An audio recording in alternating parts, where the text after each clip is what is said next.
Welcome to VL Academy. இந்த வீடியோல bank account other exercise problem number 11 நம்ம பார்க்க போறோம், which is in page number 12.103. So இதில் இந்த கொஷனில் இருக்கிற ஒரு ஐட்டமும் எந்தெந்த ஸ்கெடியூலில் வரும்னு அப்பப்போ நான் உங்களுக்கு எக்ஸ்பிளைன் பண்ணிடுறேன். அண்ட் இது வந்து profit and loss account prepare பண்ண சொல்லியிருக்காங்க இந்த ப்ராப்ளமில். The first one is interest on loan. So பேங்க்கை பொறுத்த வரையும் கஸ்டமருக்கு லோன் கொடுப்பாங்க. ஸோ அந்த லோனுக்கு வந்து கஸ்டமர் நமக்கு இன்ட்ரெஸ்ட் பே பண்ணுவாங்க. So will receive interest on that loan. So அது வந்து இன்ட்ரெஸ்ட் ஏர்ன்டு எங்கே வரும்? ஸ்கெடியூல் 13ல வரும். அடுத்தது வந்து interest on savings account. Interest on savings account அப்படிங்கிறது வந்து இப்போ எல்லா பேங்க்குமே வந்து சேவிங்ஸ் அக்கௌண்ட்டுக்கு இன்ட்ரெஸ்ட் கொடுக்கறது இல்லை.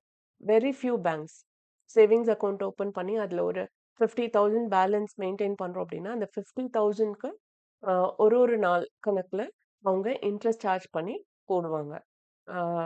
லைக் எல்லா கமர்ஷியல் பேங்க்ஸுமே அது பண்ணுறதில்ல. Very few banks are doing. So அந்த மாதிரி நீங்கள் காசிநாதன் பேங்க்கும் அவங்களோட கஸ்டமரோட சேவிங்ஸ் அக்கௌண்ட்டுக்கு இன்ட்ரெஸ்ட் கொடுக்குறாங்க. So this is interest expended. அப்போது இது எங்கே வரும்னா ஸ்கெடியூல் 15ல வரும். அடுத்தது வந்து இன்ட்ரெஸ்ட் ஆன் கேஷ் கிரெடிட். இது வந்து என்னன்னா ஷார்ட் டேர்ம் லோன் இருக்கு இல்லையா, அதில் வந்து they are receiving interest. Okay, ஒரு 12 மந்த்ஸுக்குள்ள ஒரு அமௌண்ட்டை லோனாக வாங்கி அதை சீக்கிரமாக அவங்க பே பண்ணுறாங்க. ஸோ இல்லை அதுக்கான இன்ட்ரெஸ்ட் வந்து அவங்க பே பண்ணுறாங்க அப்படின்னா தட் இஸ் பேங்க்கை பொறுத்த வரையும் இன்ட்ரெஸ்ட் ரிசீவ் பண்ணுறாங்க அப்படின்னு அர்த்தம். அதனால அது வந்து ஸ்கெடியூல் 13ல இன்ட்ரெஸ்ட் ஆன் கேஷ் கிரெடிட்ல வரும். Okay, and next one is interest on fixed deposit. So fixed deposit customer வந்து ஃபிக்ஸட் டெபாசிட் பண்ணுறாங்க, ஒரு லம்சம் அமௌண்ட் பேங்க்ல கொடுத்து வைக்கிறாங்க அப்படின்னா அதுக்கான இன்ட்ரெஸ்ட் அது சர்டன் பர்சன்டேஜ் இருக்கும். ஸோ அந்த பர்சன்டேஜ் இன்ட்ரெஸ்ட் வந்து நாம அவங்களுக்கு பே பண்ணணும். Okay, so that is interest expended. அதனால அது ஸ்கெடியூல் 15 கீழே இன்ட்ரெஸ்ட் ஆன் ஃபிக்ஸட் அசெட்ஸ் 1,90,000 வரும். அடுத்தது வந்து interest on overdraft. So இது வந்து கரண்ட் அக்கௌண்ட்டுக்கு மட்டுமே உரிய ஃபெசிலிட்டிஸ். அதாவது இப்போ கரண்ட் அக்கௌண்ட் ஹோல்டரோட அக்கௌண்ட்ல வந்து ஒரு 10,000 ருபீஸ் தான் இருக்கு, பட் அவங்களுக்கு வந்து 20,000 தேவைப்படுது. So they can use the card and withdraw 20,000. அவங்களுக்கு 20,000 கேஷ் வரும் ஏடிஎம்ல. ஏன் அப்படின்னா கரண்ட் அக்கௌண்ட் ஹோல்டர்ஸ்க்கு அப்படி ஒரு பெனிஃபிட்ஸ் இருக்கு. பட் என்னன்னா அந்த எக்ஸ்ட்ரா 10,000 வித்ட்ரா பண்றாங்கல்ல, அந்த அமௌண்ட்டுக்கு அவங்க வட்டி பே பண்ணணும், இன்ட்ரெஸ்ட் பே பண்ணணும். Okay, so the bank is receiving interest out of that overdraft. So இங்கே இன்ட்ரெஸ்ட் ஆன். ஸோ ஸ்கெடியூல் 13ல இன்ட்ரெஸ்ட் ஆன் ஓவர் டிராஃப்ட் 50,000 வரும். The next one is amount charged against current account.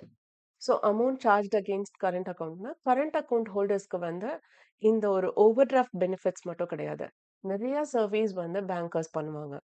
For example customer கிட்ட போய் டைரக்டா அவங்க அமௌண்ட்டை collect பண்ணி அவங்களோட அக்கௌண்ட்ல போட்டுருவாங்க.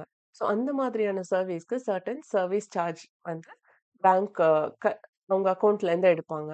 ஸோ அது வந்து பேங்க்குக்கு இன்கம் தான். ஸோ இது வந்து அதர் இன்கம்க்கு கீழே அமௌண்ட் சார்ஜ் அகெயின்ஸ்ட் கரண்ட் அக்கௌண்ட்னு வரும். அடுத்தது rebate on bills discounted. So இந்த ரிபேட் ஆன் பில்ஸ் டிஸ்கவுண்டட் வந்து இது அடுத்த வருஷத்துக்குரிய அமௌண்ட்டு. பட் இந்த வருஷம் வந்து நாம எதுல காமிக்கணும் அப்படின்னா ஸ்கெடியூல் 15ல காமிக்கணும். ஏன் அப்படின்னா இது வந்து அடுத்த வருஷத்துக்கு நம்ம கொடுக்க வேண்டிய அமௌண்ட் பேலன்ஸ் ஷீட்ல அதர் லைபிலிட்டிஸ் கீழே வரும். I think schedule 9, I'm not sure.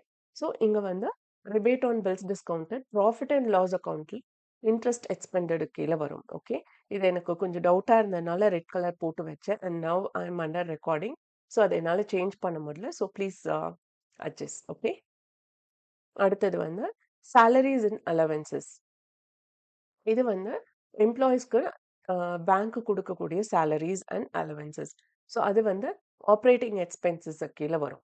Okay, அடுத்தது வந்து டிஸ்கவுண்ட். ஸோ இந்த டிஸ்கவுண்ட் வந்து எங்க வரும் அப்படின்னா ஸ்கெடியூல் 13 கீழே, that is we are receiving discount. Okay, so அதனால அது வந்து 40,000 அது ஸ்கெடியூல் 13க்குள்ள இன்ட்ரெஸ்ட் அண்டர் கீழே வரும். Okay, next one is rent, tax, insurance etcetera.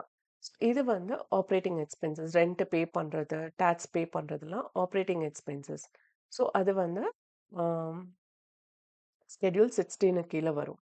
அடுத்தது கமிஷன், புரோக்கரேஜ் அண்ட் எக்ஸ்சேஞ்ச். இது வந்து நம்ம ரிசீவ் பண்றது. எக்ஸ்சேஞ்ச்னா இந்தியன் கரன்சிக்கு மாத்துறது. அவங்க ஃபாரின் கரன்சி கையில வச்சிருப்பாங்க.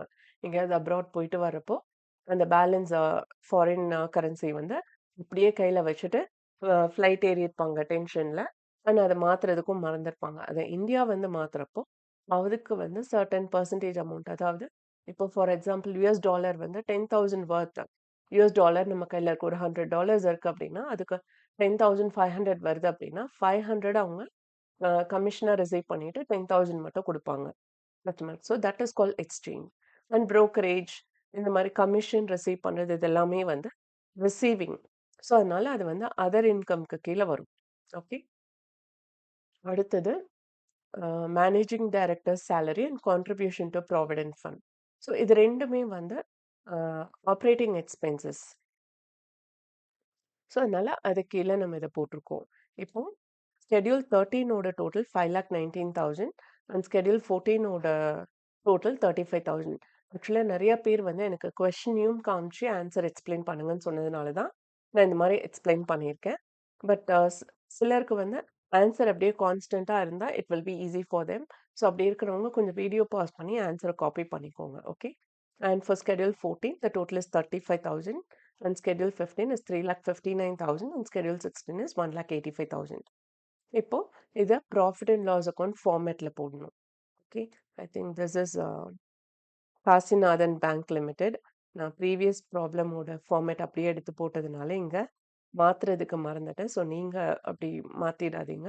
This is Kasinathan bank limited profit and loss account. So இங்க வந்து இன்கம்க்கு கீழ Schedule 13 and 14 வரும். That is 5,19,000 plus 35,000. So the total income is 5,54,000. And expenditure கீழ interest expended and operating expenses, that is Schedule 15 and 16 வரும். இங்க எந்த ப்ரொவிஷன்ஸோ இல்ல அப்படிங்கிறதுனால அந்த Schedule 17 அப்படிங்கிறத நான் மென்ஷன் பண்ணல. So total is 5,44,000. So profit எவ்வளோ அப்படின்னு பார்த்தீங்கன்னா, net profit for the year is that is 1 minus 2. That is 5,54,000 minus 5,44,000, that is 10,000. இதுல fourth one என்ன அப்படின்னு பார்த்தீங்கன்னா appropriation, that is transfer to statutory reserve. இது by default net profitல இருந்து earlier it was 20%, இப்போ வந்து 25% இன்க்ரீஸ் பண்ணியிருக்காங்க. அதனால net profitல இருந்து statutory reserveக்கு 25% கண்டிப்பா ட்ரான்ஸ்ஃபர் பண்ணணும். ஸோ இங்க 10,000 இஸ் அ ப்ராஃபிட். அதில 25% is 2,500. So balance carried over to balance sheet is 7,500 rupees. So with this problem is over. இந்த வீடியோ வாட்ச் பண்ணதுக்கு ரொம்ப ரொம்ப தேங்க்ஸ்.